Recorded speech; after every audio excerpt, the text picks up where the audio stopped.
자, 오늘은 속죄제물 2부예요. 그래서 11과 시작을 합니다.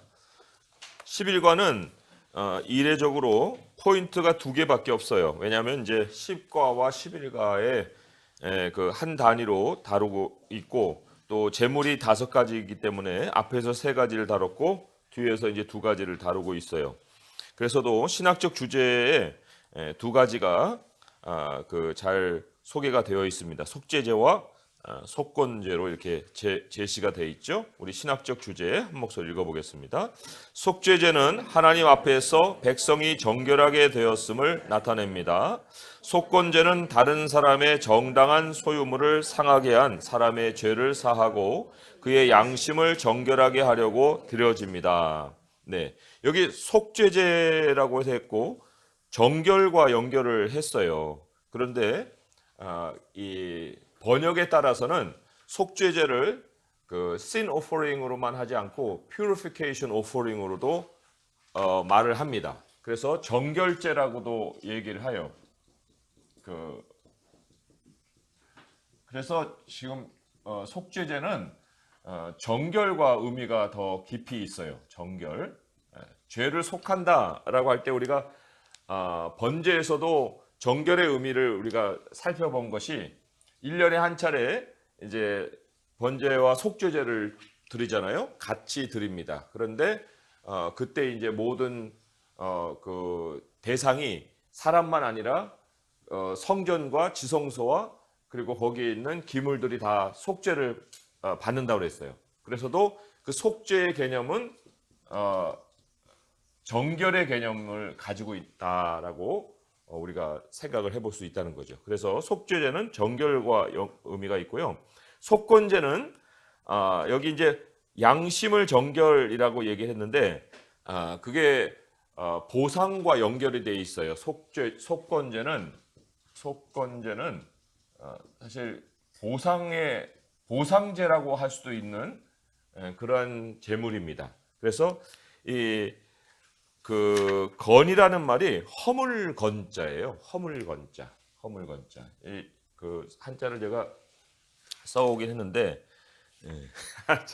잘 이렇게 돼 있더라고요. 속건제. 그래서 속자도 써드려야 되겠죠? 기왕에 쓰는 김에.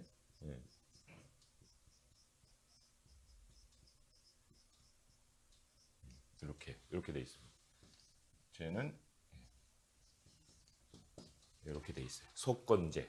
그래서 그 허물을 속한다. 허물에 대한 속죄를 위해 드리는 제물이다 그랬는데 이 허물이 뭐냐 하니까 이제 그 배상과 관계된 그 돈과 또 관계가 돼 있어요. 돈과 관계가 돼 있고 그리고 이제 사람이 양심을 속여서 다른 사람의 물건에 대한 피해를 주는 거예요. 그래서도 여기에 양심을 정결하게 하려고 드려진다는 말도 또 거기에 포함이 되어 있습니다. 자, 그러면 제가 도입 부분을 한번 읽어볼게요. 셰익스피어 작품 맥베스는 전 시대를 통틀어 가장 비극적인 희곡 중 하나입니다.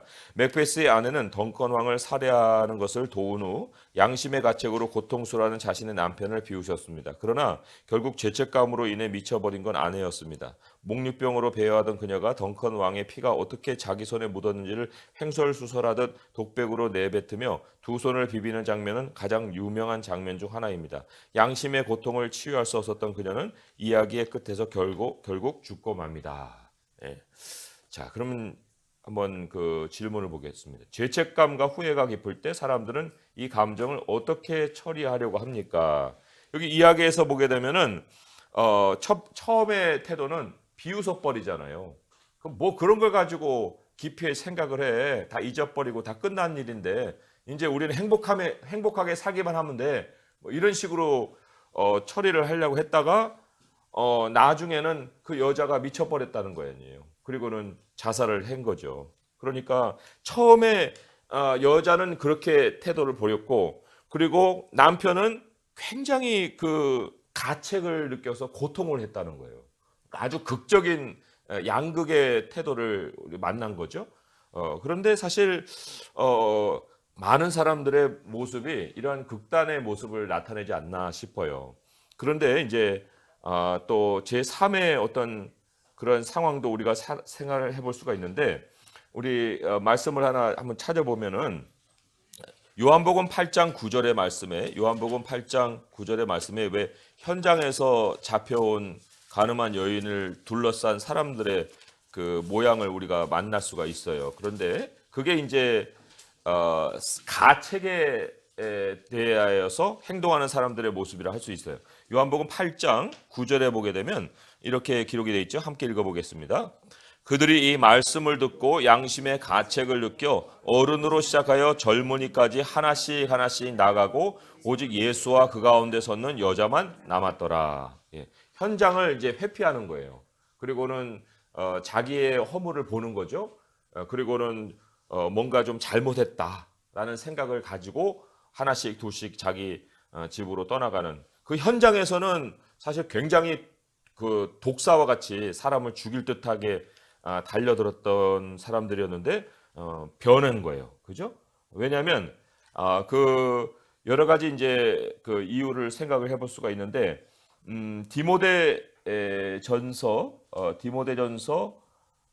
말씀, 로마서 2장 15절의 말씀 한번 보겠습니다. 로마서 2장 15절의 말씀, 거기에 왜 그런 양심의 가책이 느껴질 수밖에 없느냐 하는 원인이 우리 안에서 어떤 작용이 일어나느냐 하는 것을 소개한 말씀을 보면 알 수가 있어요. 로마서 2장 15절의 말씀 같이 한번 읽어보겠습니다. 시작. 이런 이들은 그 양심이 증거가 되어 그 생각들이 서로 혹은 고발하며 혹은 변명하여 그 마음에 새긴 율법의 행위를 나타내느니라. 그 생각들이 서로라고 할 때 사람의 마음 안에 생각이 아주 여러 복잡하게 막 있어요. A라는 생각, B라는 생각, C라는 생각 막 있습니다. 그래서 이거를 conflicting thought라고 그래요. 서로 갈등하는 생각이라고 할 수가 있는데, A를 생각했다가 아니야, 이거야, B야, 아니야, C야, 막 이런 식으로 서로 막 이렇게 왔다 갔다 하는 거예요. 그러니까 자기가 자기 생각과 싸우고 있는 상황이죠. 그런데 싸울 때 어떻게 싸우냐면은 한쪽에서는 고발도 하고 한쪽에서는 변명도 하는 거예요. 야, 너 그거 잘못한 거야. 그렇게 해가지고 너 인간이야? 사람이 그렇게 살면 돼? 하고 이제 막 자기를 자책하다가도 변명을 또 생각해내는 거예요. 그때는 그럴 수밖에 없었어. 그거는 내가 어쩔 수 없이 행한 거야. 그러니까 뭐 그런 상황에서 누가 그걸 피할 수 있겠어? 다 그런 식으로 사는 거 아니겠어? 하고 변명을 하죠. 그러니까 고발도 하고 변명도 한다는 얘기는 뭐냐면 끊임없이 어떤 기준을 놓고 쌍방간에서 자기 생각이 갈등을 일으킨다는 거예요. 기준이 없으면 뭘 고발하고 뭘 변명을 해요. 그러니까 생각이 이렇게 막 복잡해지고 갈등한다는 것은 자기 안에 마음에 법이 있다는 것을 증명해 보인다는 거죠. 법이 없는 마음 안에서는 짐승과 같이 그냥 배고프면 가서 잡아먹고 배부르면 뒹굴면서 놀면 되는 거예요. 무슨 다른 행동이 필요 있겠습니까? 그런데 여기 이제 현장에서 돌을 들렀던 사람들이 그 마음속에서 저런 그 갈등을 겪었다는 거죠. 서로 생각이 자기 안에서 A라는 생각도 했다가 B라는 생각이 있다. 아니야, 저 여자는 죽여야 돼. 돌로 쳐야 돼. 그런데 예수님이 뭐 이렇게 썼잖아요. 땅바닥에 쓰고 먼저 죄 있는 자가 먼저 돌로 쳐. 그러니까 그 얘기를 딱 듣는 순간에 나도 죄가 있다. 뭐 이런 식의 어떤 자기 스스로를 고발하는 생각을 갖게 된 거죠. 그러니까 하나씩 둘씩 이제 집으로 떠나간 거예요. 가책을 느꼈다는 거예요. 그런데 이제 변명으로 쏠리는 사람은 어떻게 되겠습니까? 변명으로 쏠리는 사람은 저런 식의 가책을 느낀다기보다는 다른 식의 어떤 태도가 나올 수 있겠죠. 그래서 디모데전서 4장 2절을 한번 보시면은 디모데전서 4장 2절에 어떤 그 반응을 만날 수가 있느냐 하면 디모데전서 4장 2절에 한번 같이 읽어보겠습니다. 시작.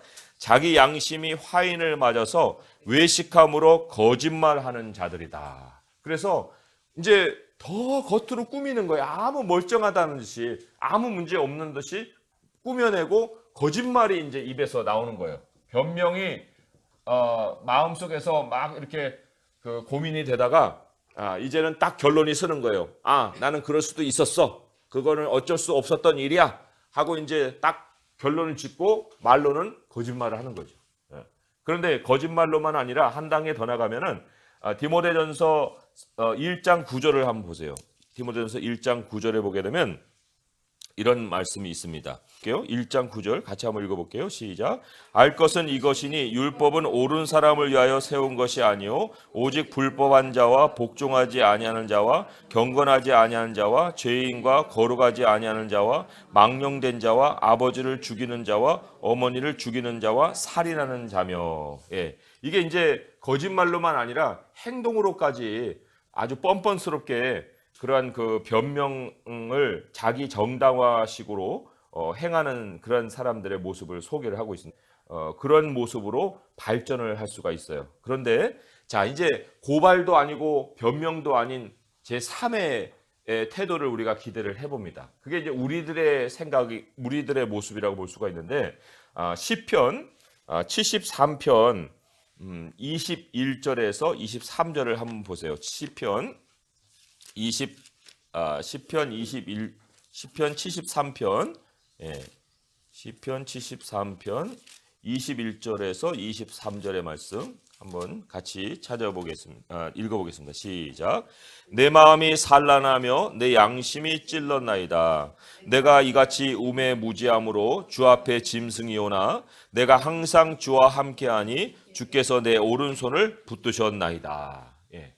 제3의 타입은 뭐냐면 주 앞으로 자기의 양심을 가지고 가는 사람이에요. 주 앞으로 자기의 양심을 가지고 가서 나에게 그러한 여러 가지 찔림의 마음이 있지만 그러나 하나님과 항상 함께 하니까 하나님께서 붙들어 주시는 그러한 제3의 인생을 우리가 여기서 만날 수가 있는 거죠. 그러니까 우리가 여기서 그 종합해 볼 때 사람은 절대로 기준을 벗어나지 못합니다. 기준을 벗어나지 못해요. 왜냐하면 그 기준이라는 것은 하나님이 그 마음에 심어놓은 법이기 때문에 기준을 벗어날 수는 없어요. 그런데 기준에 온전히 맞춰 사는 사람도 없는 거예요. 그래서도 생각의 그 여러 가지 복잡한 갈등 속에만 묻혀 있으면 사람은 절대로 자기 어떤 완성이라든지 또 자기 삶에 대한 행복을 느낄 수가 없습니다. 그런데 이제 이 기준을 벗어나서 하나님, 기준의 원인이 되시는 하나님 앞에 나올 때에 하나님께서 우리를 붙들어 주심으로 말미암아서 이 기준에도 불구하고 우리가 늘 살아갈 수 있는 힘을 얻을 수가 있다 하는 거예요. 그래서도 하나님께서 왜 속죄제와 속건제 같은 제물을 드리게 해주셨냐면은 법을 주셨을 때 그 법을 우리가 가지고 지키지 못할 경우에 하나님께로 나오는 길을 제시해 주기 위해서 이러한 속죄제, 속건제를 마련해 주신 거예요. 이게 숨통이 트여 있기 때문에 살아가는 거지 이런 숨통이 없는 그 갇힌 법 안에서 사람이 어떻게 살아가겠습니까? 도무지 살아갈 수가 없다는 거죠. 그래서도 이 양심의 정결이라는 것은 자유라는 열매를 줍니다. 그죠? 자유라는 열매를 주는 거예요. 자유는 법 안에서 발견되는 것이 아니고 이 법 속에서 견뎌낼 수 없는 그러한 상황을 하나님께로 나아감으로 인해서 얻는 열매예요. 그래서 정결해가지고 나는 깨끗해. 나는 정말 이렇게 깨끗한 사람이야? 하고 막 자기를 자화자찬하면서 만족하고 거울 보고 웃고 이런 게 아니라 그럼으로 인해서 하나님이 내게 얼마나 큰 자유를 주셨는가 하고 이 자유를 가지고 살아갈 수 있어야 되고 이 자유라는 것은 결국 나중에 이제 야고보서에서 좀 확인해 보겠지만은 섬김의 자유예요. 섬김의 자유. 하나님을 섬기는 자유를 주신다는 거예요.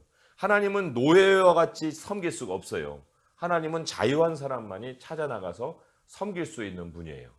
그래서 우리가 그러한 어떤 여러 가지 좀 그림을 가지고 오늘 이 말씀 세션을 한번 살펴보도록 하겠습니다. 거의 127페이지 이 세션에서는 하는 것 함께 읽어보겠습니다. 시작.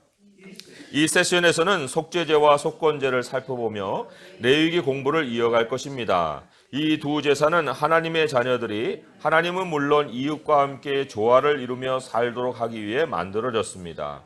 속죄제는 하나님 앞에서 백성이 정결하게 되었음을 나타냅니다. 속죄제는 죄로 야기된 피해를 보상하고 범죄자의 양심을 정결하게 하는 역할을 합니다.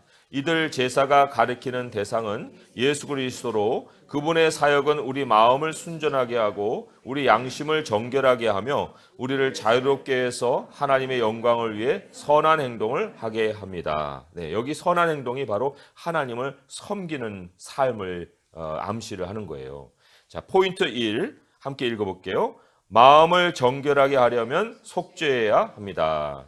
제가 문단을 읽어봅니다. 이스라엘 백성은 죄로 불리는 것들의 세세한 목록을 받았습니다. 고의로 저지른 죄는 처벌이 엄격합니다. 하지만 이런 경우도 있습니다. 죄를 지었지만 시간이 지나서야 하나님의 율법을 어겼음을 깨닫는 경우 말입니다. 이렇게 뒤늦게 양심이 깨어나면 어떻게 해야 합니까? 죄는 심각한 것이기 때문에 부지 중에 지은 죄라도 사람을 더럽힐 수 있습니다. 그러니 확실하게 다루어서 죄인을 정결하게 해야 합니다. 자, 여기에 한 가지 좀 우리가 개념을 정리하고 넘어가야 될 것이 있어요. 왜냐하면 이 개념이 이 창세기 구약 전반적인 것뿐만 아니라 사실 신약 성경에서도 이 개념이 계속해서 이어지기 때문에 그런 거예요. 뭐냐면 사람이 더러워진다, 더럽다.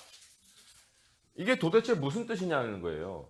무슨 오물이 붙어가지고 사람이 더러운 것은 뭐 이해가 되죠. 그렇지만 성경에서는 더럽다는 것을 오물이 붙었다는 의미로 사용하지 않거든요. 또 더러운 귀신이라는 말도 하고. 그러니까 더럽다는 것을 우리가 우리의 상식으로 생각해 가지고는 도무지 이해가 안 되는 거죠. unclean이라고 이제 정결하지 않다라는 단어로 이제 성경에서는 소개를 하고 있습니다. 그러면 정하다 하는 것은 이제 clean이죠. 깨끗하다 그런 얘기예요. 그럼 깨끗한 사람은 어떤 사람이에요? 뭐 어저께 맡긴 옷을 세탁소에 찾아가지고 그 맵시 있게 입은 사람이 정한 사람이에요? 그런 건 아니잖아요. 그죠? 예.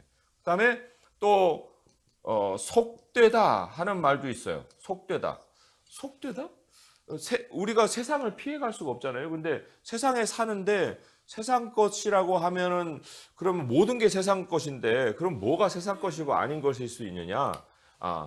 여기에 이제 반대로는 거룩하다라고 얘기하지만 사실 이 구분도 그렇게 쉽지가 않습니다.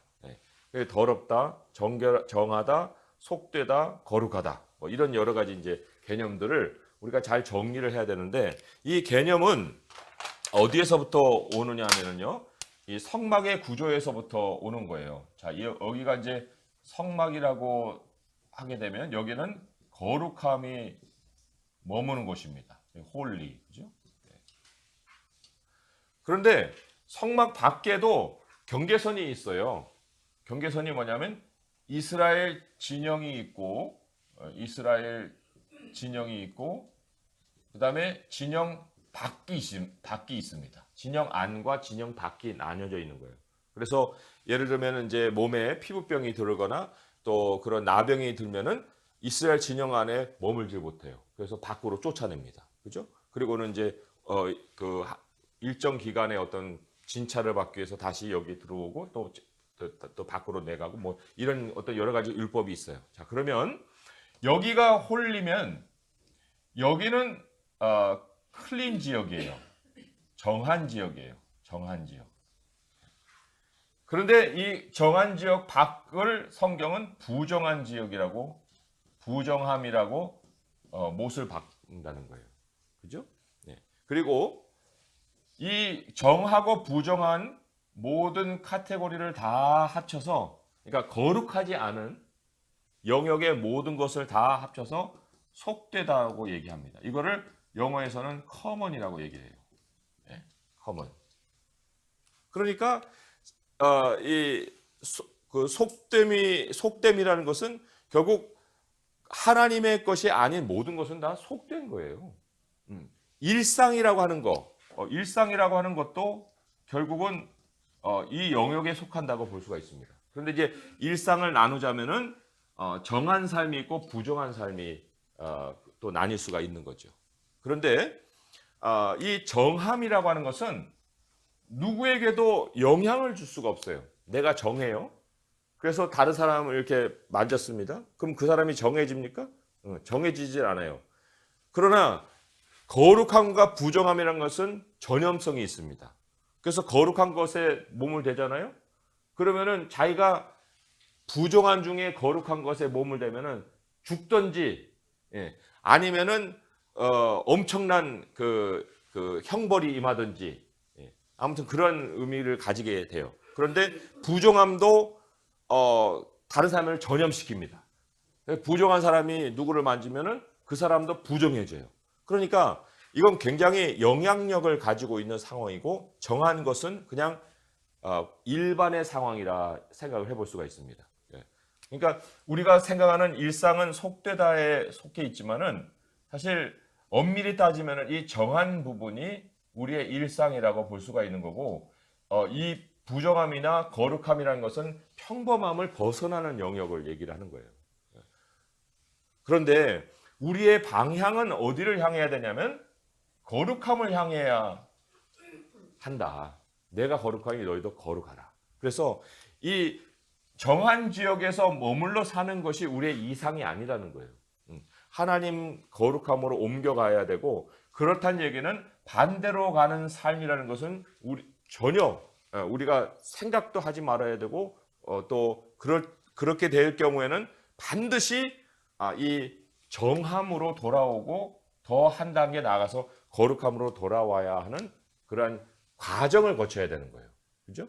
그러니까 신약 성경에서도 우리가 그 정하다, 더럽다 할 때 이 더럽다라는 말을 우리가 더러운 귀신에다가만 한번 생각해 보면, 더러운 귀신은 이 하나님의 나라라는 차원에서 볼 때는 전혀 소속이 거기에 있지 않는 존재들이라는 거예요.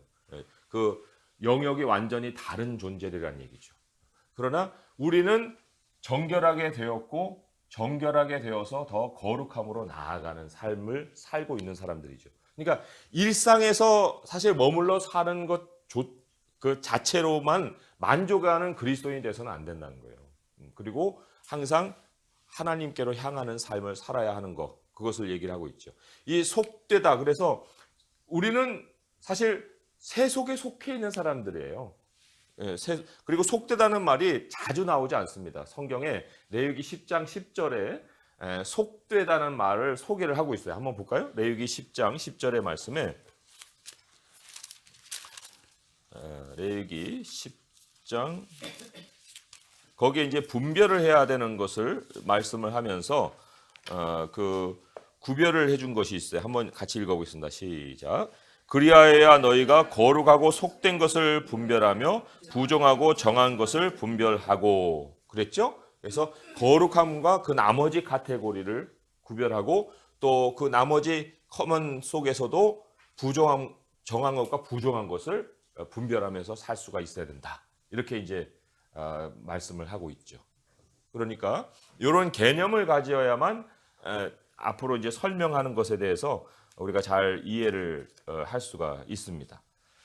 목사님, 이걸 옮기는 교회 갔다가 또 나와야 되잖아요. 아니 교회 일상이잖아. 아니 하나님께서 이 거룩함을 어떤 장소적인 것으로 이제는 더 이상 생각하지 않으시잖아요. 그죠? 그러니까 교회를 갔다가 밖으로 나오는 것이, 거룩에 갔다가 밖으로 빠져나오는 것이 아닌 거예요. 아니 거룩이 밖에서 이루어져야 된단 예, 말이에요. 예. 그러나 우리의 일상이 다 거룩한 건 아니잖아요. 그러니까 우리의 삶은 정한 거에서 거룩함으로 움직여 가야 된다는 거예요. 그런 이동하는 삶이 살아야 된다는 거죠. 삶이 속세에서 거룩이 돼요. 예, 예. 그러나 잘못하다 보면은 하나님께로 이동해 가는 것이 아니라 부정한 쪽으로도 옮겨갈 수가 있거든요. 그럴 때 이제 우리가 제사를 통해서 하나님께로 나아가는 길을 하나님이 열어주셨는데, 그게 우리에게는 예수님의 그 대속의 피, 예수님의 이름, 그 이름을 의지하여서 다시 정결하게 발을 씻고 하나님께로 나아가는 자가 돼야 된다 하는 것을 말씀을 하고 있는 거예요. 그러나 부정하게 돼가지고는 하나님을 직접 찾아 나가서 외식함으로 기도할 수가 없어요. 부정이라는 것은 반드시 정결을 거쳐서 거룩으로 나가야 되는 거예요. 그러니까 죄 없다 하면은 너희가 거짓말하고 하나님을 거짓말한 자로 만드는 거라고 얘기했잖아요. 그죠? 요한일서에. 그러나 너희들이 그 죄 있다고 얘기하면은 하나님이 신실하고 미쁘사 너희의 모든 죄를 사해 주신다 하잖아요. 그죠? 그러니까 그런 단계를 하나님은 반드시 밟아 올라가도록 만드셨다는 거죠. 자, 그러면 127페이지 거기 질문을 보겠습니다. 고의적인 죄와 부지중에 지은 죄에는 어떤 차이가 있습니까? 그랬는데 사실 그 원인적인 차이가 있고 결과적인 차이가 있어요. 원인적인 차이는 의도가 달라요. 의도가. 고의적인 죄는 그 목적 자체가 그 죄예요. 그래서 그 알고도 짓는 죄를 얘기하는 거예요. 그러나 그 부지중에 지는 죄는 의도는 일상이라는 거예요. 일상. 그냥 일상을 사는 거예요. 자기도 모르게 그냥 살고 있는 거예요. 그러다가 나중에 깨닫게 되는 것이 죄라는 거죠. 그러니까 사람의 관점이 일상에 있느냐 아니면 자기의 어떤 욕심 혹은 정욕 뭐 이런 거겠죠. 그래서 의도적으로 그거를 어기면서까지도 일을 저지르느냐 거기에 따라 차이가 있는 거고요. 그래서도 이 차이는 형벌에 있습니다. 형벌. 하나님께서 이 일상 속에서 짓는 죄는 부지중에 짓는 죄는 하나님께로 나아오는 속죄죄라든지 속건죄를 준비해 주셨어요. 그런데 고의로 짓는 죄는 거의가 다 끊어지는 형벌을 받습니다. 이스라엘 백성들에게 끊어지든지 그 끊어짐이 결국 그 사람의 죽음이 되든지 아무튼 이 고의로 짓는 죄에 대해서는 엄청난 그 형벌에 과중한 형벌에 그 결과가 따른다. 그렇게 얘기를 하고 있어요. 그래서도 신약 성경에서 한번 그러한 죄에 대한 것을 한번 생각을 해보게 되면 야고보서 4장 17절의 말씀을 한번 보세요. 야고보서 4장 17절의 말씀에 여기도 사실 그 고의성에 대한 것을 얘기를 하고 암시를 하면서 이 말씀을 기록한 거예요. 야고보서 4장 17절의 말씀 한번 같이 읽어보겠습니다. 시작. 그러므로 사람이 선을 행할 줄 알고도 행하지 아니하면 죄니라. 하나님께서 여기서 뭐는 죄다라고 아주 지목을 한 거기에는 굉장한 고의성이 있는 거예요. 그럴 때 여기에 사람이 선을 행할 줄 알고도 행하지 아니하면 그게 죄다. 그래서 상당히 심각하게 봐야 한다는 것을 여기서 암시를 하고 있죠. 자, 이 죄를 지면은 어떻게 되냐면요. 죄를 지면은 일상이 망가집니다. 일상을 살 수가 없어요. 한번 아까 우리가 이제 더럽다라는 말에 그 오물이 붙은 것을 한번 생각을 해보죠. 여기까지는 입구까지는 잘 걸어왔어요. 근데 이 입구 앞에서 그냥 뭘 밟았네. 그러니까 이제 이게 계속 마음에 걸릴 거 아닙니까? 이거 어디다 닦고 이거 막 이렇게도 닦고 저렇게도 닦고 하다가 이게 그래 닦긴 했지만 냄새가 안 묻어 있어요. 그럼 이거 냄새를 또 어떻게 막 수돗물도 찾고 물도 없어요. 이거 이대로 들어가서 공부를 해야 되나? 다른 사람들 피해 줄 텐데 집으로 떠나든가 아니면 이 정도면 괜찮겠지 하고 이제 들어와서 앉아 있는데 다른 사람들이 자꾸 옆을 바라보는 거예요. 그 어디서 이게 그러니까 자기는 알죠. 그러니까 자기는 막 죽을 맛이에요. 이게 무슨 일상생활이 되겠습니까? 그러니까 신경이 쓰여서도 안 되는 거예요. 신경이 거기에 가 있기 때문에 삶이 도무지 진행이 안 되는 거거든요. 더럽다는 거는 바로 그런 거예요.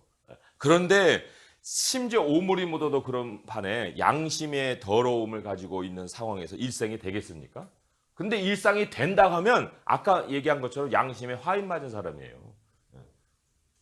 다른 사람하고는 완전히 그 사람 하고 아니 뻔뻔스럽게 살아가는 그러한 모습이겠죠. 그러니까 사실 우리가 이 고의로 짓느냐 부지중에 짓느냐 하는 것에 있어서 우리의 일상의 모습을 우리가 잘 이어가고 또 보존해 가려면은 정말 우리 하나님 앞에 선을 행할 줄 알고도 그냥 짓는 죄 이런 거는 우리에게 모양도 있어서는 안 된다는 거예요. 자, 그러면 128페이지 여기서 선이라는 것은 네. 선은 하나님의 일을 하는 거라고 그러셨잖아요. 이 여기서 네네. 예. 선은 이런 개념으로 또 정리를 할 수가 있습니다. 예. 우리가 이제 선 그리고 악 이렇게 얘기하잖아요. 예. 근데 악은 중심에서 이탈하는 걸 말하는 거예요. 그러니까 하나님을 기준으로 하면 하나님을 자꾸 하나님에게서 벗어나는 거죠. 예. 중심에서 멀어지는 거예요. 선은 그 반대죠. 중심으로 향하는 것을 이제 선이라고 할 수가 있습니다. 그래서도 하나님의 신성과 하나님의 능력을 우리가 그 나타내는 것을 또한 선이라고 얘기를 하잖아요. 예, 그러니까 악행이다 하는 것은 뭐 어떤 그 이건 악행이고 이건 악행이 아니다라고 우리가 분별할 수 있는 그런 그 어떤 그 개념은 그 사람이 뭐 하나님으로부터 멀어졌느냐 아니냐 이제 그런 걸 얘기하는 거죠. 예를 들면 교회에서 이제 막 여러 가지 분쟁이 있어요. 그래가지고 의견이 막 나뉩니다. 그러면 그 선입니까 악입니까? 악이죠. 왜 악이에요, 그게? 예, 분열이라는 것은 이탈하는 거거든요. 서로 찢어지고. 예. 그러니까 그 틀린 말하고 뭐 하는 것도 다 그 현상 자체는 악이라는 거예요. 악. 그 악을 모양을 따라가기 때문에 그렇게 분열이 된다는 거죠. 자, 128페이지 위에 제가 읽어볼게요. 이스라엘 백성에게 속죄의 죄는 고의 없이 저지른 죄들을 해결하기 위한 수단이었습니다. 레위기 5장에서 사람이 부지중에 지은 네 가지 죄를 하나님이 어떻게 다루시는지 보십시오. 그런데 여기 이제 네 가지가 읽어가다 보면은 1절까지가 한 가지, 그다음에 2절이 한 가지, 3절이 한 가지, 4절이 한 가지인데 여기 2절과 3절에 두 가지로 나뉘었지만 종류는 똑같은 거예요. 시체를 만드는데 동물을 만졌느냐, 사람의 시체를 만졌느냐 이제 그런 차이가 있는 거죠. 그래서 우리 1분단 함께 읽어주시기 바랍니다. 우리 임 집사님 분단이에요. 시작. 만일 누구든지 저주하는 소리를 듣고서도 증인이 되어 그가 본 것이나 알고 있는 것을 알리지 아니하면 그는 자기의 죄를 져야 할 것이요 그 아무리 그에게로 돌아갈 것이며 만일 누구든지 부정한 것들 곧 부정한 들짐승의 숫사나 부정한 가축의 사체나 부정한 곤충의 사체를 만졌으면 부지중이라고 할지라도 그 몸이 더러워져서 허물이 있을 것이요 만일 부지중에 어떤 사람이 부정에 닿았는데 그 사람의 부정이 어떠한 부정이든지 그것을 깨달았을 때에는 허물이 있을 것이요 만일 누구든지 입술로 맹세하여 악한 일이든지 선한 일이든지 하리라고 함부로 말하면 그 사람이 함부로 말하여 맹세한 것이 무엇이든지 그가 깨닫지 못하다가 그것을 깨닫게 되었을 때에는 그 중 하나가 하나의 그에게 허물이 있을 것이니 네, 여기에 1번 같은 경우, 1절 같은 경우에 조금 애매하다고 생각할 수가 있어요. 만일 누구든지 저주하는 소리를 듣고서도 증인이 되어 그가 본 것이나 알고 있는 것을 알리지 아니하면 보고 아는 것은 사실이에요. 근데 알리지 아니한 그 상황적인 것을 볼 때는 이게 속죄제의 제물 속에서 다뤄진 거기 때문에 여기 있는 네 가지는 다 기억의 문제와 연관이 되어 있습니다. 기억의 문제. 그러니까 의도적인 것이라기보다는 그 현재적인 것에서는 현재성에서는 기억이 안 나다가 나중에 깨닫게 되는 그런 상황이라는 얘기죠. 법정에 가서도 우리가 뭐 질문을 받았는데 그 뭐 전혀 거기 까먹고 있다가 나중에 기억나는 이런 상황을 1절에서 얘기를 한다는 거예요. 자, 그러면 이 네 가지 죄는 이 다음 범주 중에 하나로 볼 수가 있다는 거죠. 세 가지 범주가 나옵니다. 부작위의 죄, 이 부작위도 한자 말이에요. 그래서 마땅히 해야 할 일을 하지 않는 것이 부작위라고 소개를 하고 있습니다.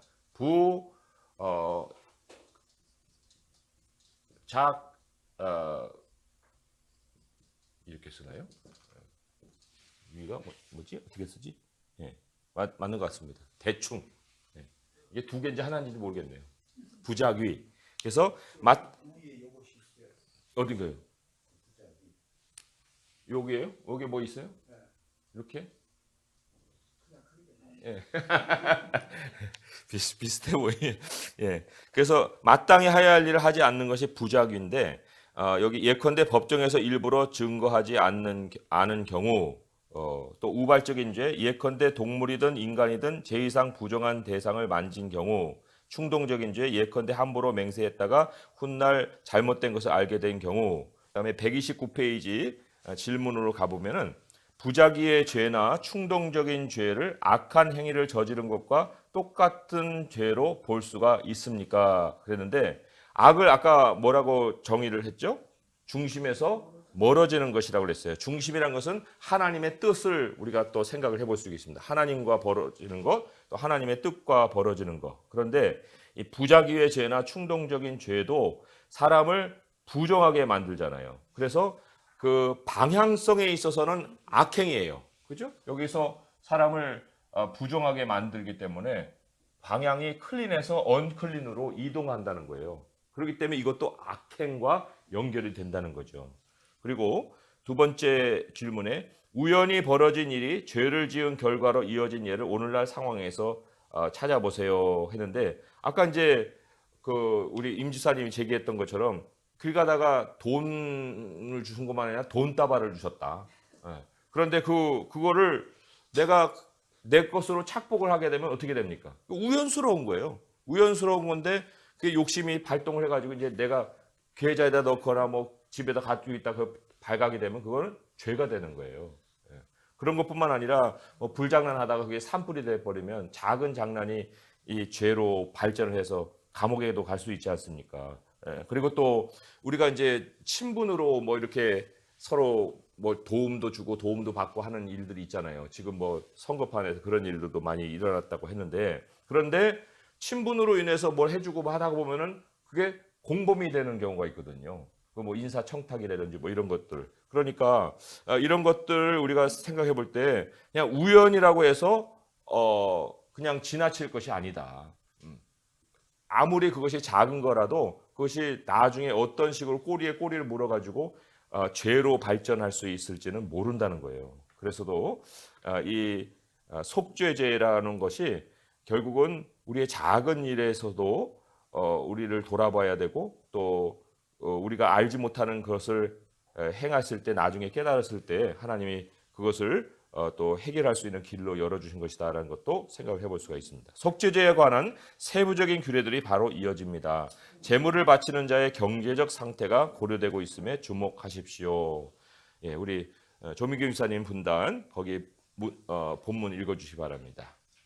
이 중 하나의 허물이 있을 때에는 아무 일에 잘못하였노라고 자복하고 그 잘못으로 말미암아 여호와께 속죄제를 드리되 양떼 암컷 어린 양이나 염소를 끌어다가 속죄제를 드릴 것이요 제사장은 그의 허물을 위하여 속죄할지니라. 만일 그의 힘이 어린 양을 바치는 데에 미치지 못하면 그가 지은 죄를 속죄하기 위하여 산 비둘기 2마리나 집 비둘기 새끼 2마리를 여호와께로 가져가되 하나는 속죄 제물을 삼고 하나는 번제물을 삼아 제사장에게로 가져갈 것이요 제사장은 그 속죄 제물을 먼저 드리되 그 머리를 목에서 비틀어 끊고 몸을 아주 쪼개지 말며 그 속죄 제물의 피를 제단 곁에 뿌리고 그 남은 피는 제단 밑에 흘릴지니 이는 속죄제요. 그 다음 것은 규례대로 번제를 드릴지니 제사장이 그의 잘못을 위하여 속죄한즉 그가 사함을 받으리라. 만일 그의 손이 산비둘기 2마리나 집 비둘기 2마리에도 미치지 못하면 그의 범죄로 말미암아 고운 가루 10분의 1 에바를 예물로 가져다가 속죄 제물로 드리되 이는 속죄제인즉 그 위에 기름을 붓지 말며 유향을 놓지 말고 그것을 제사장에게로 가져갈 것이요 제사장은 그것을 기념물로 한 우금을 가져다가 제단 위 여호와의 화제물 위에서 불사를 지니 이는 속죄제라. 제사장이 그가 이 중에서 하나를 범하여 얻은 허물을 위하여 속죄한즉 그가 사함을 받으리라. 그 나머지는 소재물 같이 제사장에게 돌릴지니라. 네, 이 본문의 요지는요. 우리가 재물이 값비싸서 속죄를 못하는 일은 없다. 사람이 그 마음이 없어서 하나님께 가지고 나가지 못하는 일은 있어도 재물의 요구가 너무나도 커서 속죄를 못하는 일은 없다는 것을 이제 이 요지로 전하고 있어요. 자, 계속해서 제가 읽어보겠습니다. 이스라엘 예전에서 또 하나의 중요 연례 제사는 레위기 16장에 기록된 대속죄일 의례입니다. 대제사장이 성소에 들어오려면 수송아지를 속죄제물로 삼아야 한다는 규정이 있었습니다. 히브리서 저자는 대속죄일에 드리는 속죄제에 대해 잘 알고 있었습니다. 성령의 영감으로 이것이 예루살렘 성 밖에서 일어난 예수님의 피 흘리신 죽음을 예표한다고 믿었습니다. 이는 죄를 위한 짐승의 피는 대제사장이 가지고 성소에 들어가고 그 육체는 영문 밖에서 불사름이라. 그러므로 예수도 자기 피로써 백성을 거룩하게 하려고 성문 밖에서 고난을 받으셨느니라 하는 말씀이 있습니다. 우리 레위기 16장 27절의 말씀 한번 찾아가서 한번 읽어보겠습니다. 히브리서 말씀은 우리가 지금 읽은 말씀이고요. 레위기 16장은 대속죄일, 지난주에도 우리가 대속죄일을 배웠지 않습니까? 1년에 한 차례 하나님께서 새 출발을 할 수 있도록 날을 정해주신 날인데 27절의 말씀에 한번 같이 읽어보겠습니다. 시작. 속죄제 수송아지와 속죄제 염소의 피를 성소로 들여다가 속죄하였은즉 그 가죽과 고기와 똥을 밖으로 내다가 불사를 것이요. 그래서 하나님께 피를 드리고 또 모든 것을 불태워 드리고 나머지 육체적인 부분에 대해서만큼은 또 밖으로 나가서 불로 또 살라서 드리는 제물이 바로 대속죄일에 드리는 예식이었다 하는 걸 얘기를 하는 거죠. 그래서 예수님이 히브리서 13장에 왜 이렇게 두 가지로 나뉘어서 자신을 소개하고 계신가 하는 것도 대속죄일과 연결이 됐기 때문에 그렇다는 거예요. 다시 한번 히브리서 13장 11, 12절 우리 여기 본문에 여기 책에 있는 거 읽어보도록 하겠습니다. 시작. 이는 죄를 위한 짐승의 피는 대제사장이 가지고 성소에 들어가고 그 육체는 영문 밖에서 불사름이라. 그러므로 예수도 자기 피로써 백성을 거룩하게 하려고 성문 밖에서 고난을 받으셨느니라. 예수님의 그 제물이 어떤 제물이라는 것을 소개하고 있어요? 대속죄일의 속죄 제물이다 하고 소개를 하고 있다는 것입니다. 한편 예수님의 죽음은 다음과 같은 점에서 대속죄일의 희생 제물과 같습니다. 피가 정결하게 합니다. 희생 제물은 영문 밖에 있습니다. 그러나 예수님의 죽음은 다음과 같은 점에서 대속죄일의 희생 제물과 다릅니다. 다르다는 얘기인데 뭐가 다른지 한번 보겠어요? 우리에게 제단이 있는데, 자, 히브리서 13장 10절의 말씀으로 한번 직접 찾아가셔서 그냥 단편적으로 문구만 볼 것이 아니라 전체적인 맥락을 좀 볼 필요가 있습니다. 히브리서 13장 10절의 말씀 한번 보겠습니다. 히브리서 13장 10절의 말씀 함께 읽어볼게요. 시작. 우리에게 제단이 있는데 장막에서 섬기는 자들은 그 제단에서 먹을 권한이 없다. 우리가 가지고 있는 제단과 옛날 구약 시대의 제사장들이 가지고 있던 제단의 성격이 다르다는 거예요. 그래서 우리에게 제단이 있고 그들에게도 제단이 있었는데 그들에게 있어서 제단에서는 피를 가지고 성소에 들어가고 육체는 영문 밖에서 불살랐어요. 그런데 우리에게 있어서의 제단은 다른 제단이라는 것은 여기에 먹을 권한이 없다는 것과의 차이를 얘기하는 거예요. 예수님은 우리에게 몸과 피를 다 주셨죠. 그리고 그 몸과 피를 주셨을 뿐만 아니라 나중에 우리로 그것을 기념할 수 있도록 성찬을 통해서 먹게 해주셨다고요. 그죠? 그러나 옛날에 그 제사는 다 불태워가지고 먹을 것도 없어요. 그 바깥에 육체의 것은 밖으로 가갖고 거기서 다 불태웠기 때문에 거기서도 먹을 것이 없어요. 아무것도 남는 것이 없는 거예요. 그냥 1년 정도의 유효기간을 가지고 드리는 그런 예물이었거든요. 그러니까 그들의 제단은 그런 성격이었다면 우리에게는 제단이 있다. 10절에 우리에게 제단이 있는데 그 제단은 다른 성격의 제단이다. 그래서 여기 이제 문단에 한번 설명을 들어보기 바랍니다. 130쪽 밑에 있는 것이에요. 우리에게 제단이 있는데 우리는 제단에서 먹을 수 있지만 대속죄일의 희생제물은 아무도 심지어 제사장도 제단에서 먹을 수 없었습니다. 이는 우리가 믿음으로 그리스도의 희생에 참여한다는 것을 의미합니다. 우리는 이스라엘의 제사장들보다 더 대단한 특권을 가졌습니다. 즉 모든 믿는 자들이 참여하는 주님의 만찬은 우리에게 제단이 있다는 말씀을 생생하게 보여줍니다. 또 같이 읽어볼게요. 예수님의 피는 백성을 순전하고 거룩하게 구별하는 신성함을 가져옵니다. 하지만 속죄제에서 뿌려진 피는 단지 상징적으로 죄와 죄 이상 부정함에서 정결하게 할 뿐입니다. 그래서 구약의 그 제사와 우리가 가지고 있는 제단의 차이가 어디에 있느냐 하면은요. 구약의 제사는 하나님의 임재를 붙들어 놓기 위한 거예요. 하나님의 임재를 우리가 정결하게 해서 성막 안에 하나님의 임재를 늘 지속시키기 위한 목적이 있었다는 거예요. 그러나 그거 죄가 자꾸만 많아지면 많아질수록 하나님께 나아가는 길이 흐려지고 하나님의 임재가 이제 떠날 수도 있는 위험성을 가질 수 있다는 거죠. 그러나 우리 하나님이 예수님을 통해서 흘려주신 그 피로 인해서는 신성함을 가져온다는 거 아니에요. 신성함. 그러니까 임재를 붙들어두는 정도가 아니라 이제는 우리가 하나님께로 나아가는 길이 열려버리는 거예요. 그래서 대제사장만 거룩함 가정 지성소로 들어갈 수 있었던 것이 문이 열려가지고 모든 사람이 이제는 하나님께로 향할 수 있고 하나님의 영광을 볼 수 있는 길을 열어주셨다. 더군다나 그거 정도만 아니라 하나님을 본받아 닮아가게 하신다는 거예요. 에베소서 5장의 말씀을 우리가 한번 찾아보겠습니다. 에베소서 5장의 말씀에 상당히 중요한 말씀인데 하나님을 본받으라는 말씀을 우리 예식과 연결시켜서 또 소개를 하고 있어요. 그래서 에베소서 5장 에베소서 5장 2절에서 3절의 말씀, 1절에서 3절까지의 말씀 한번 읽어보겠습니다. 시작. 그러므로 사랑을 받는 자녀같이 너희는 하나님을 본받는 자가 되고 그리스도께서 너희를 사랑하신 것 같이 너희도 사랑 가운데서 행하라. 그는 우리를 위하여 자신을 버리사 향기로운 제물과 희생 제물로 하나님께 드리셨느니라. 1절 2절이죠. 예. 여기에 예수님이 하나님께 드려짐으로 인해서 우리가 받을 수 있는 혜택이 뭐냐면 하나님을 본받는 자가 되는 거예요. 그리고 그걸로 인해서 또한 우리 서로 사랑 가운데 행할 수 있는 일이 생겼다는 거예요. 그러니까 속죄받은 표시는 하나님을 본받는 것이고 형제에 대하여서 또한 사랑할 수 있는 것이다.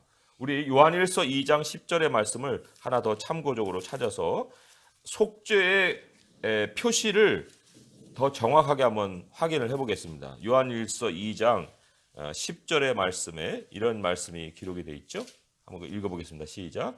그의 형제를 사랑하는 자는 빛 가운데 거하여 자기 속에 거리낌이 없다. 그랬습니다. 이 거리낌이라는 것은 결국 양심의 문제고 양심이라는 것은 결국 여기에서 갈등하는 거예요.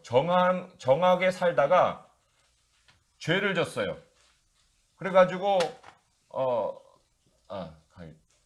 그래가지고 지금 이 부정함 속으로 마음은 이미 가 있는 거예요. 그게 거리낌이에요. 그러다가 이제 하나님이 율법으로 딱 그 판결을 내려서 너는 부정하다 그러면 부정함에서 다시 정함으로 돌아오는 그런 예식을 거쳐야 되는데 여기에 보면 형제를 사랑하는 자는 빛 가운데 거하여서 자기 속에 거리낌이 없다는 거 아니에요. 그러니까 속죄를 받은 사람에게 있어서는 형제의 사랑이 속죄의 표시로 나타난다. 형제를 미워하는 사람은 아직도 어둠 속에 있는 그런 사람이다. 이 부정함 속에 거하는 사람이라는 것을 얘기를 하고 있죠. 그래서 여기 우리가 읽은 바 131페이지 위에서 세 번째 예수의 피는 백성을 순전하고 거룩하게 구별하는 신성함을 가져온다. 이게 굉장히 중요하다는 거예요. 신성함. 그래서 하나님을 본받아 닮아가게 하고 또한 우리가 더욱 그 형제 사랑을 통해서 속죄받은 모습을 가지고 살 수 있게 한다는 거죠. 자, 두 번째 포인트 함께 읽어보겠습니다. 시작. 양심을 정결하게 하려면 속죄해야 합니다. 이게 이제 속건제예요. 예, 우리 맨 뒤에 계신 분들 본문 읽어주시기 바랍니다. 시작. 여호와께서 모세에게 말씀하여 이르시되 누구든지 여호와의 성물에 대하여 부지중에 범죄하였으면 여호와께 속건제를 드릴 때에 내가 지정한 가치를 따라 성소의 세겔로 몇 세겔 은에 상당한 흠없는 순양을 양떼 중에서 끌어다가 속건제로 드려서 성물에 대한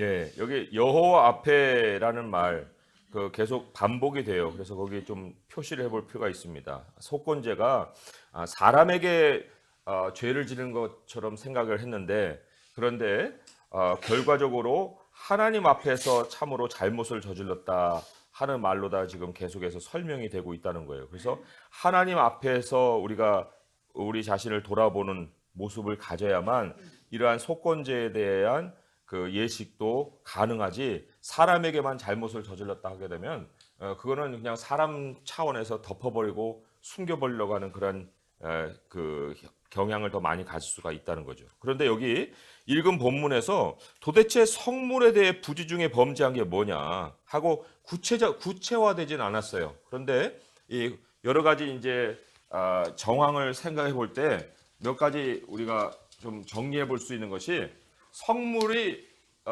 제사장이 먹는 음식이기도 하거든요. 그래서도 제사장이 먹어야 되는 음식을 자기가 잘못해서 먹는다. 그러면 이제 거기에 대하여서 보상을 포함한 예물을 드려야 된다는 거고요. 또한 하나님께 속한 성물 중에 하나가 또 11조가 있어요. 하나님께 헌물이 있죠. 근데 헌물을 내가 드려야 되는데 깜빡 드리지 않고 까먹었어요. 혹은 헌물을 뭐 속여서 드렸다. 그랬을 때 하나님이 그것을 깨닫게 해주시면은 11조에 플러스 5분의 1. 그래서 하나님께 드려야 되는 거예요. 또 하나, 마태복음에 보게 되면 예수님이 자신의 모습을 자신으로 드러내지 아니하고 약한 자들로 드러내서요. 그래서 그 임금이 나중에 이제 판단할 때, 내가 감옥에 갇혔을 때 너 나에게 뭐 찾아왔고 옷을 입혀줬고 먹을 거 줬다 했는데 우리가 언제 그랬습니까? 할 때 바로 이 작은 자 하나에게 한 것이 나에게 한 것이냐 했는데, 이 약한 자, 그러니까 예를 들면은 그 고아와 과부를 구약에서는 더 많이 이제 나그네 그렇게 할 수가 있는데, 하나님께서 더 확장된 개념으로 보게 되면 신약 성경의 그 개념을 가지고 볼 때 우리가 부지 중에 천사를 만날 수도 있고, 또 부지 중에 아브라함도 여호와의 사자를 통해서 하나님을 만났고, 그리고 또 이러한 약한 자를 통해 하나님이 자신을 나타낸다고 할 때 사람을 막대하는 거, 그런 것에 대해서도 사실은 이 성물에 해당되는 적용으로 볼 수가 있는 거예요. 그렇다고 하면은 거기에 대해서 깨달았을 경우에는 플러스 5분의 1. 그런데 반드시 플러스 5분의 1이 아니에요. 왜냐하면 어떤 경우는 200%에서 500%까지의 보상을 요구하는 경우가 있습니다. 그게 어디에 기록이 되냐면요. 출애굽기 22장에 한번 찾아가 보세요. 출애굽기 22장에 보시면 그게 이제 삭개오에 해당되는 그 율법이라고 볼 수가 있습니다. 출애굽기 22장 1절의 말씀 한번 보겠습니다. 사람이 소나 양을 도둑질하여 잡거나 팔면 그는 소 한 마리에 소 5마리로 갚고 양 한 마리에 양 4마리로 갚을지니라. 도둑질해서 잡아 그리고 또 그 팔고 하면은 그것을 발각이 되면은 5배 내지 4배를 갚아야 돼요. 그게 이제 그건 400%에서 500%겠죠. 근데 삭개오가 뭐라고 했습니까? 내가 누구에게 취한 적이 있으면 4배를 갚겠다 그러죠. 이 4배가 바로 400%에 해당되는 거예요. 그러니까 도둑질, 세리라는 직업 자체가 결국 그런 거잖아요. 갈취하고 착취하고 빼앗고 그런 거잖아요. 그런데 거기에 대한 보상으로 이 삭개오가 그런 제안을 했다는 것 우리가 생각을 해볼 수가 있어요. 자, 그러면 하나님은 보상이 필요한 구체적인 예를 다음과 같이 제시하셨습니다 했는데 132페이지로 올라오시면 여호와의 성물을 잘못 사용했을 때, 범해서는 안 되는 여호와의 계명 중 하나를 범했을 때, 도둑질이나 속임이나 착취로 이웃을 침범했을 때, 그래서 이 모든 것이 다 여호와 앞에라는 말이 붙어 있어요. 우리가 찾아보진 않겠지만 아까는 우리가 여호와 앞에 신실하지 못한 것이다 했죠. 질문을 보겠습니다. 오늘날 상황에서 보상을 청구할 만한 잘못된 행위의 예를 들어보세요 했어요. 사실 이게 하나님께서 보상이라는 차원의 개념을 우리에게 가르쳐 주신 것이 1대1이 아니라는 거예요. 그죠? 1대1이 아니라 1 플러스예요. 1 플러스. 플러스가 반드시 있습니다. 내가 그 사람에게 1,000원어치 잘못했으니까 내가 그 사람에게 1,000원만 주면 돼. 그게 아니에요. 거기에 플러스가 있습니다. 거기에는 이제 오늘날 상황에 보게 되면 뭐 정신적 피해 보상, 뭐 재산상 피해 보상만 아니라 정신적인 피해 보상 뭐 이런 것까지도 생각해 볼 수 있고, 그 사람이 그 문을 안 열므로 인해서 잃어버린 여러 가지 그 액수들을 우리가 따져볼 때 그 액수만이 아니고 플러스를 항상 하나님은 생각을 해보신다는 거죠. 그래서도 여기 질문이 이렇습니다. 질문인가요? 또 하나 우리가 생각해 볼 수 있는 것, 오늘날의 상황을 얘기해 보랬으니까 지적 재산권. 저는 이걸 한번 곰곰이 생각을 해봤어요.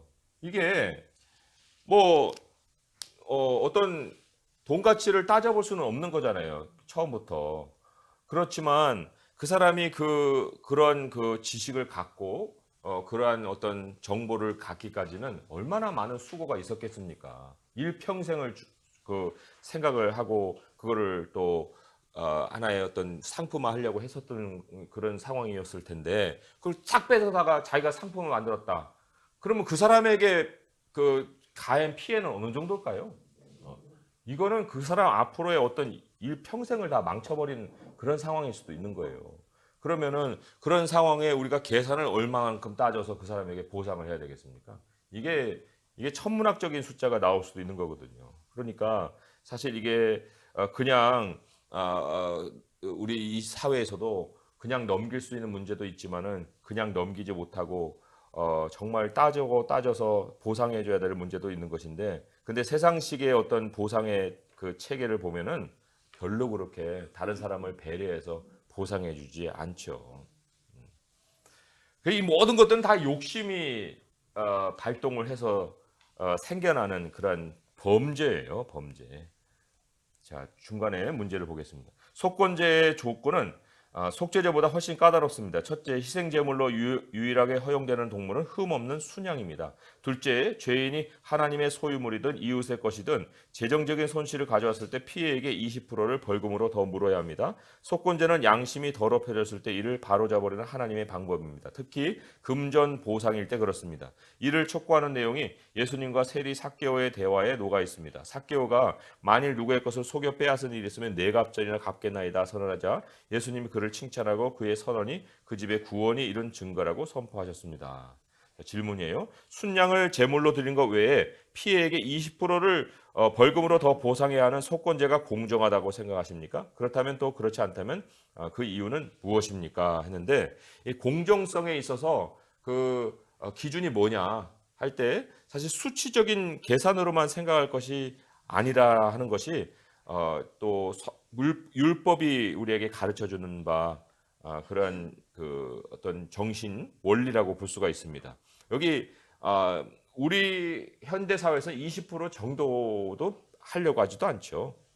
그냥 있는 정도 떼워주고 말고, 또 그것보다 더 질이 안 좋은 곳으로 그냥 갈아치우고 말고, 대충 그냥 속이고 말고 그냥 넘어가 버리죠. 뭐 예를 들어서 의료사고 나왔을 때 의료사고에 대한 어떤 보상 이런 거, 저기 제 아내도 의료사고 그 변호인 돕는 일을 1년간 했는데 의료사고로 승소해 본 적이 거의 없다는 거예요. 참, 그러면은 그런 상황에서 참 그 피해를 당한 사람에게는 어떤 보상을 해줘야 되느냐 하는 여러 가지 참 정황들을 생각해 볼 때 이 20% 벌금이라는 것은 최소한이고, 그 이상의 하나님이 또한 그 사람을 향한 그 긍휼의 마음을 이러한 여러 가지 재물과 또 보상으로 표현해라 하는 것을 지시하셨다 할 수가 있죠. 자, 그러면 133페이지에 예전에 누군가에게 손해를 끼쳐 보상한 적이 있습니까? 물론 다 뭐 얘기를 꺼내자면은 여러 가지 얘기들이 나올 수 있겠지만은 삭개오가 대표적인 예로다 우리에게 전해졌고요. 그러면 133쪽 제가 읽어볼게요. 히브리서 9장의 다음 단락은 예수님의 피 흘리신 죽음이 그리스도를 믿는 죄인들의 양심과 어떻게 관련되어 있는지에 대해 다루고 있습니다. 함께 읽어볼게요. 시작. 염소와 황소의 피와 및 암송아지의 죄를 부정한 자에게 뿌려 그 육체를 정결하게 하여 거룩하게 하거든. 하물며 영원하신 성령으로 말미암아 흠없는 자기를 하나님께 드린 그리스도의 피가 어찌 너희 양심을 죽은 행실에서 깨끗하게 하고 살아계신 하나님을 섬기게 하지 못하겠느냐. 여기 이제 살아계신 하나님을 섬기게 하겠다 하는 말이 최종 종착역이에요. 그래서 그 죽은 행실과 반대를 말해봐라. 그러면 살아있는 행실인데, 그럼 살아있는 행실이 뭐냐? 그게 바로 하나님을 섬기는 행실이다. 그게 바로 정결케 되어지는 그 목적에 있다는 거예요. 자, 계속 읽어볼게요. 13절에서 저자는 이스라엘 제사장들이 행하는 두 가지 상이한 제의를 언급합니다. 첫째, 연중 하루 대속죄일 예식의 일부로 염소, 황소의 피가 지난해 한 해 동안 발생할 수 있는 모든 부정함을 씻고 정결하게 하는 의미로 성소에 뿌려졌습니다. 둘째, 시체를 만졌다가 시체 가까이 있었던 사람의 부정함을 제거하기 위해 암송아지의 재가 쓰였는데, 이 제의에는 진영 밖에서 암송아지를 불태우고 재를 모으고 물에 섞고 이것을 사람들에게 뿌려서 부정함을 제거하는 것 등이 포함됩니다. 하지만 이 두 가지 제의에서 다뤄지는 것은 외적인 상황이지 내적인 양심은 아닙니다. 그러므로 히브리서 9장 14절에서 저자는 하물며 그리스도가 피가 어찌 너희 양심을 죽은 행실에서 깨끗하게 하고 살아계신 하나님을 섬기하지 못하겠느냐라고 선포합니다. 선행으로는 구원을 받을 수 없습니다. 그리스도의 구원이 사람들로 하여금 즐겁게 하나님을 섬기게 만듭니다. 히브리서 9장 13, 14절에서 저자는 삼위가 함께 우리의 온전한 구원을 완성하셨음을 보여줍니다. 그렇다면 이스라엘 희생제보다 얼마나 더 대단합니까? 정말 우리 예수님의 피가 대단하다는 것은요, 예수님 믿는 사람은 과거에 매이지 않습니다. 과거의 죄책감으로 견디지 못해서 막 살아가는 이런 한 사람도 없어요. 우리 주님이 우리의 과거를 다 해방시켜 주셨거든요. 그래서도 빌립보서에 보게 되면 뒤에 있는 일을 잊어버리라고 했잖아요. 뒤에 있는 일을 잊어버리고 앞에 있는 표대를 향하여 그리스도 예수의 부르심을 향한 상을 향해 달려간다고 얘기하지 않습니까? 그러니까 예수님이 우리에게 행해 주신 일들이 만약에 겉으로만 있다면 양심의 문제는 여전히 가지고 살아야 될 거예요. 근데 양심은 사람이 손댈 수 있는 영역이 아니거든요. 예수님이 들어오셔서 성령으로 그걸 변화시켜줘야만 양심은 만져질 수 있는 거예요. 근데 성령이 우리에게 들어오셔서 무엇을 만져주셨느냐? 이 부패한 양심, 그 부패한 양심을 깨끗하게 청소해 주셔서 하나님을 섬길 수 있도록 해주셨다는 거예요. 그 정욕과 욕심이 발동하던 양심이 이제는 그런 마음이 조금만 생겨도 너무도 불편하게, 그리고 그것을 가지고는 도저히 살아갈 수가 없을 정도로 우리 주님이 그러한 양심을 깨끗하게 바꿔주셨다는 거, 이게 얼마나 큰 변화고 이게 영의 역사인지 모릅니다. 그래서 우리는 그 양심이 물에 뿌리고 또 성령으로 들어오셔서 착한 양심으로 변화된 사람들이라는 거죠.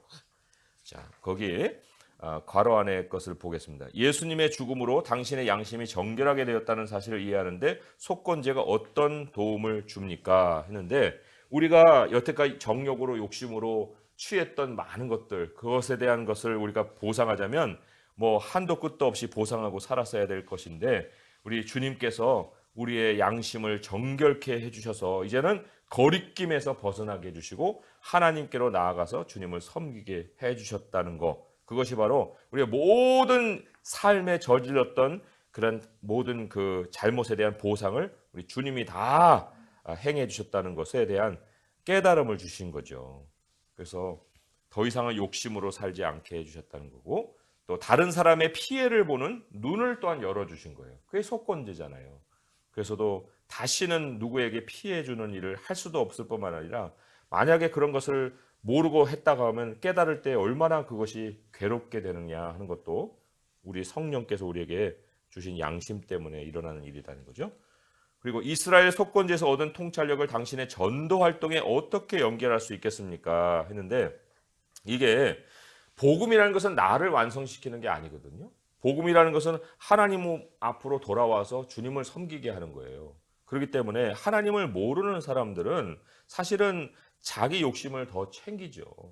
또 양심의 어떤 거리낌도 없는 삶을 살게 되고요. 그러나 복음을 전하게 되면 사람은 자기의 양심을 돌아보게 돼요. 그래서 이 속건제의 요소가 복음 안에 있기 때문에 우리가 그 사람에게 복음을 전하면 그 사람이 깨닫지 못하는 것도 부주중에 알지 못하고 살다가 그것을 들여다보게 되고, 아, 이렇게 살아서는 안 되는구나 하고 거기에 대한 것을 하나님께로 가지고 나오게 되는 길을 열어줄 수 있다는 거죠. 그래서 이 속건제의 요소가 굉장히 중요하고, 오늘날 같이 돈에 매여 살고 모든 것이 계산으로 돌아가는 사회 속에서 복음이 주는 영향력에서는 엄청난 겁니다. 그래서 예수님의 그 속건제적인 모습을 복음을 통해서 우리가 표현하고 또 전할 수가 있는 거죠. 결론 부분 함께 읽어보겠습니다. 시작. 이 세션에서 공부한 두 가지 제사는 죄로부터 정결하게 함을 상징하는 피의 속죄가 무엇을 성취했는지 이해하게 해줍니다. 속죄제는 하나님 앞에서 백성이 정결하게 됨을 대변합니다. 속건제는 다른 사람의 정당한 소유물을 상하게 한 죄를 고백하고 그 죄를 범한 자의 양심을 정결하게 하려고 드려집니다.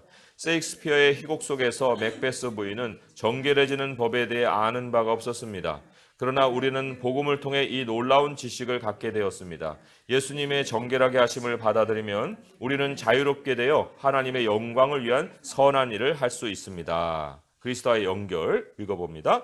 속죄제와 속건제가 가리키고 있는 대상은 그리스도이십니다. 그분의 사역은 우리 마음을 순전하게 하고 우리 양심을 정결하게 하며 우리를 자유롭게 해서 하나님의 영광을 위해 선한 행동을 하게 합니다. 하나님의 사명, 계획과 우리의 사명, 거기 한 문단 읽어볼게요. 하나님은 오직 예수 그리스도를 믿는 믿음을 통해 얻을 수 있는 정결과 깨끗함에 대한 소망을 다른 이들에게 전하라고 우리를 부르셨습니다. 자, 제가 요약을 해볼게요. 그리스도의 희생 제사를 통해 정화된 죄인으로서 사회에 정결하지 못한 죄인들을 어떻게 바라봐야 할까요? 자, 이게 참 그렇게 쉽지 않은 문제인데, 세상에 정결하지 못한 죄인들을 우리가 좀 이렇게 정의를 해볼 수 있을 것 같아요. 일상을 잃어버린 인생들, 그렇죠? 일상을 잃어버린 인생들. 정결하고자 하는 목적은 다 가지고 있을 거예요. 그분들도 뭐 더럽게 살고 싶겠습니까? 다 깨끗하게 살고 싶겠죠. 그런데 수단을 모르는 거예요. 맥베스 부인과 같이 더러움을 씻는 방식을 모른다. 그러니까 그들을 어떻게 바라봐야 되느냐 할 때, 그들이 정결하지 않게 살아가는 거, 더러운 모습으로 살아가는 거, 목적은 있지만 그 목적을 이루지 못하면서 매일같이 이렇게 갈등 속에서 일상을 잃어버리고 살아가고 있는 거, 그런 것들을 우리가 이상하다라고 보기보다는 그럴 수밖에 없다, 그럴 수밖에 없는 삶을 살고 있는 것이다 라고 우리가 볼 필요가 있는 거죠.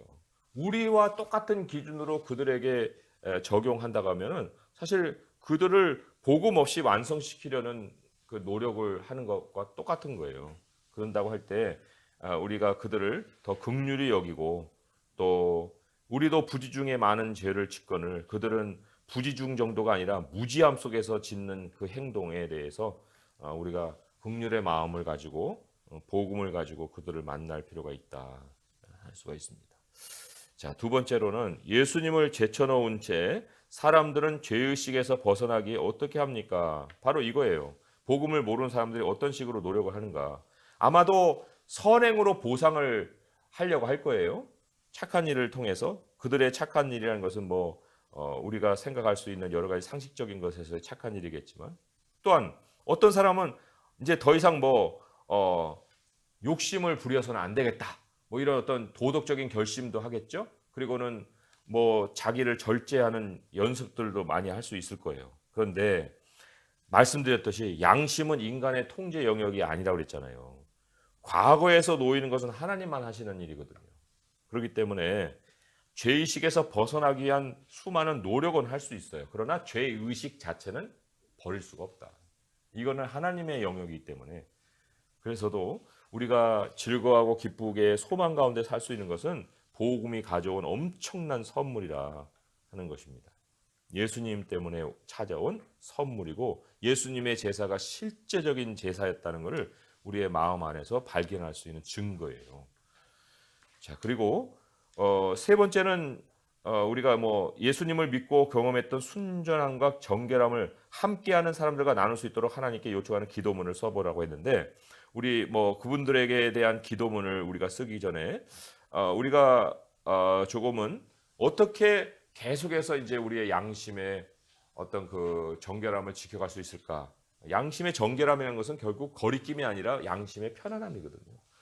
그런다고 할 때 마태복음 11장 29절을 한번 찾아봐 보세요. 마태복음 11장 29절의 말씀, 유명한 말씀이어서 다 아시겠지만 앞뒤 물론 정황을 다 읽고서 이 말씀을 읽긴 해야 되는데, 그런데 일단 여기 11장 29절 한 절만이라도 우리가 함께 읽어보면 양심의 가책과 반대되는 것에 대한 의미를 알 수가 있어요. 읽어보겠습니다. 나는 마음이 온유하고 겸손하니 나의 멍에를 메고 내게 배우라. 그리하면 너희 마음이 쉼을 얻으리니. 이 쉼이라는 것이 바로 율법에 매여 있던 백성이 자유의 법을 가지고 자유의 진리를 만나서 이제 더 이상 거기에 짐스러움을 내려놓고 쉼을 얻는 것, 그것을 얘기하는 거예요. 그래서 예수님께로부터 매일같이 배우고 또 함께 예수님과 함께함으로써 주님의 말씀을 배우면 우리가 늘 마음에 쉼을 얻고 자유를 얻을 수가 있다 하는 실제적인 제안을 성경이 하고 있습니다. 자, 그럼 기도하고 우리 식사하겠습니다. 하나님 아버지 감사합니다. 우리에게 예수님을 통하여서 하나님께로 나아가는 그 길을 넓게 열어주셨고 영원히 열어주셨습니다. 하나님, 우리가 해결하지 못한 우리들의 양심의 문제까지도 우리 안에 양심을 가지고 있으면서도 통제하지 못하는 이 양심의 문제를 우리 주님께서 깨끗하게 해결해 주시고 또 하나님을 찾아 나갈 수 있게 하여 주셨습니다. 하나님, 이제 우리는 과거로 가는 사람들이 아니라 영원한 나라로 향하고 있는 저희들입니다.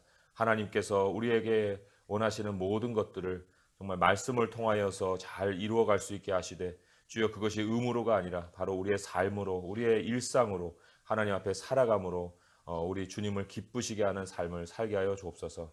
오늘 우리 여기 말씀을 함께 배운 성도님들의 삶 하나 한 삶을 하나님께서 다 이미 복으로 채워주신 줄 믿사오니 그 복을 누리고 살고 나눌 수 있는 저희가 되게 하여 주옵소서. 예수님의 이름으로 감사하며 기도합니다. 아멘.